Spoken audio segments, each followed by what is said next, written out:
sahabat biologi, apa kabar semuanya? Semoga sehat dan selalu dalam lindungan Tuhan Yang Maha Esa.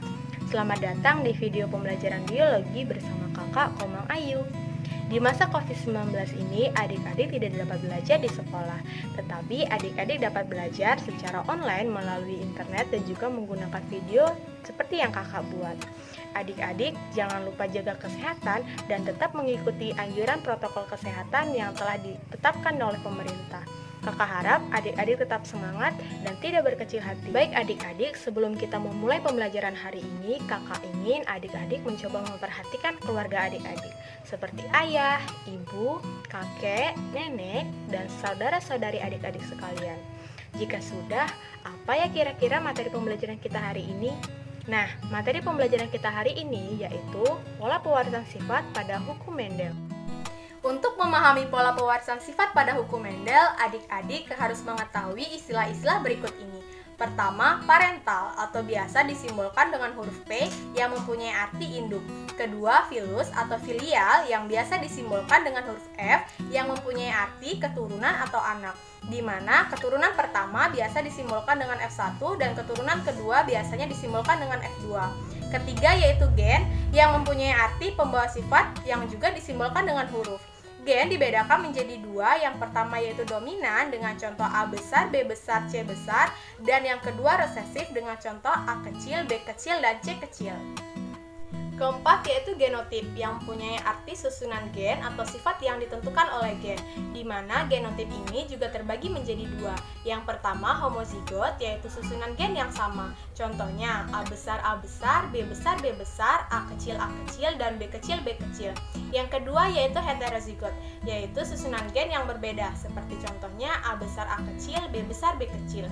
Kelima yaitu fenotip yang mempunyai arti sifat yang mudah diamati atau sifat yang nampak, seperti pendek dan tinggi badan, warna kulit, bentuk rambut seperti lurus maupun keriting. Itulah tadi mengapa di awal pembelajaran kakak meminta adik-adik untuk memperhatikan anggota keluarga kalian. Tentunya pasti ada yang sama dengan bentuk-bentuk rambut serta warna kulit maupun tinggi badan adik-adik dengan anggota keluarga. Keenam yaitu alel yang mempunyai arti pasangan gen. Yang ketujuh yaitu gamet yang mempunyai arti sel untuk pembuahan yang bersifat haploid.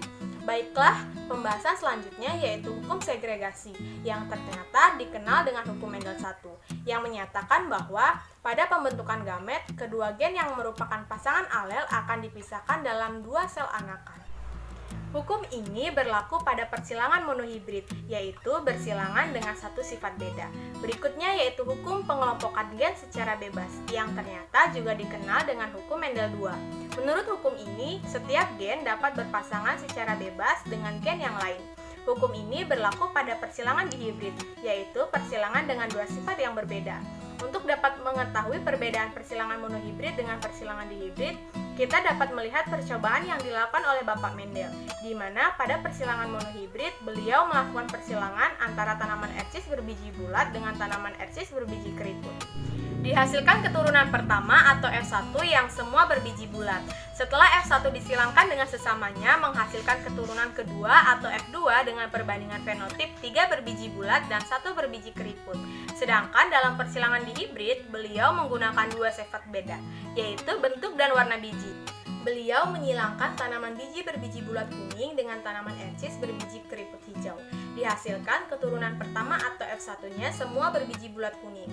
Setelah F1 disilangkan dengan sesamanya, dihasilkan keturunan kedua dengan fenotip perbandingan 9:3:1. Baiklah adik-adik, sekian itulah tadi materi pembelajaran yang dapat kakak sampaikan. Jangan lupa untuk mempelajari kembali materi-materi yang telah kakak sampaikan. Lebih dan kurangnya mohon dimaafkan. Sekian, terima kasih.